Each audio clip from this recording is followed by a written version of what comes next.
Number 1. The authors of a recent article examined warnings of an impending wave of extinctions of animal species within the next 100 years. These authors say that no evidence exists to support the idea that the rate of extinction of animal species is now accelerating. They are wrong, however. Consider only the data on fishes.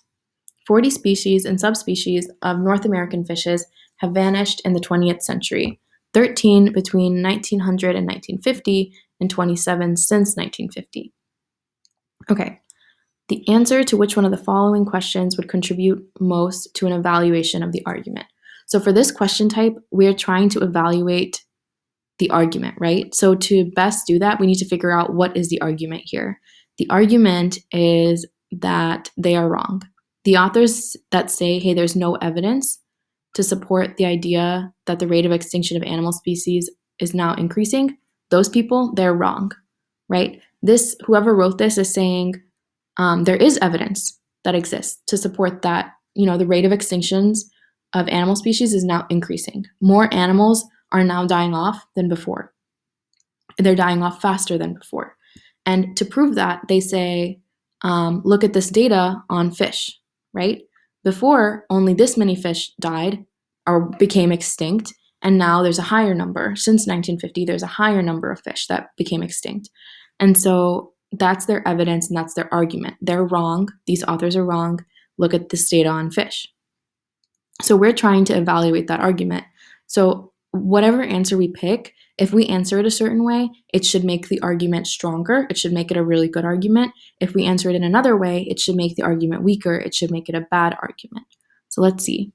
A, were the fish species and subspecies that became extinct unrepresentative of animal species in general with regard to their pattern of extinction? Okay, so unrepresentative.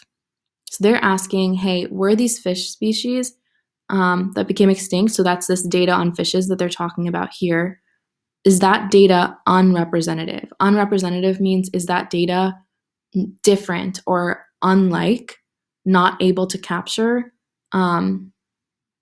what's going on in the same way as the animal species?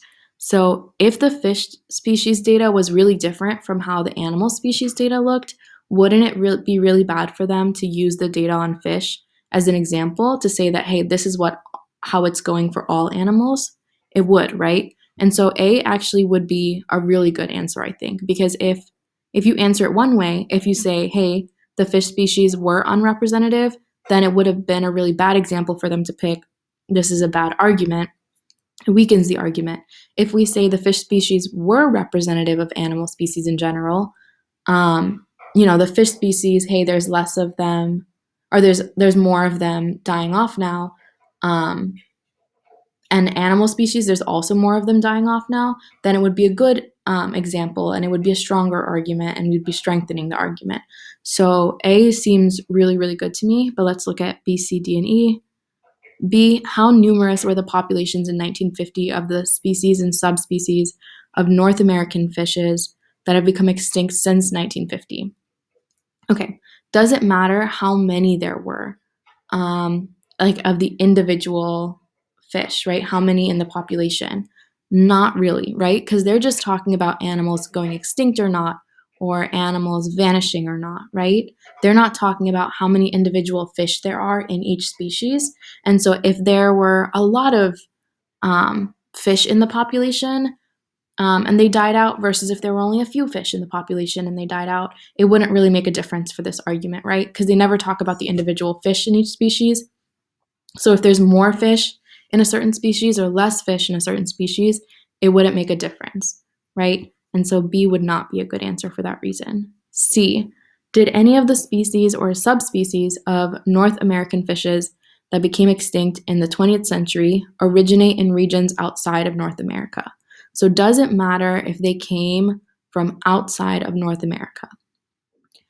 No, right? Because nothing in their argument is saying, hey, look at this region specifically, and if it came from outside that region, it means one thing. If it came from within the region, it means another thing. That's not what their argument is about, right? It's not centered on location in any way. They are talking about fish that came from North America, but the argument wouldn't change at all if the fish came from South America or from Africa or from another continent, right? So C, if we answered that question yes or no, it wouldn't make any impact on our argument, right? So we could cross it off for that reason.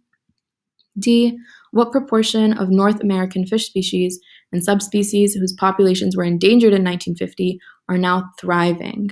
Okay, so this is almost talking about the reverse, right? Instead of thinking about fish species that are dying off and that are going extinct, D is asking, well, how many of them are now thriving? How many of them in 1950 that were endangered are now doing really, really well? Does that help us with anything? Not particularly, right? Because we're talking about fish species that are going extinct and fish species that are vanishing. We're not really talking about fishes that are thriving. So if we knew about how many fish species that were doing really well, even if they were doing really poorly before, that doesn't really help us answer, whether or not the authors have no evidence about extinctions happening faster, right? So D would also not be a great answer. Let's look at E. Were any of the species or subspecies of North American fishes that became extinct in the 20th century commercially important? Okay, so commercially important. Commercial means, were they being bought and sold by people? Were they important to the economy? Would that help us evaluate this argument in any way? If some species were important, let's say one species was important, does that tell us anything new? If none of the species were important, does that tell us anything new? Not really, right?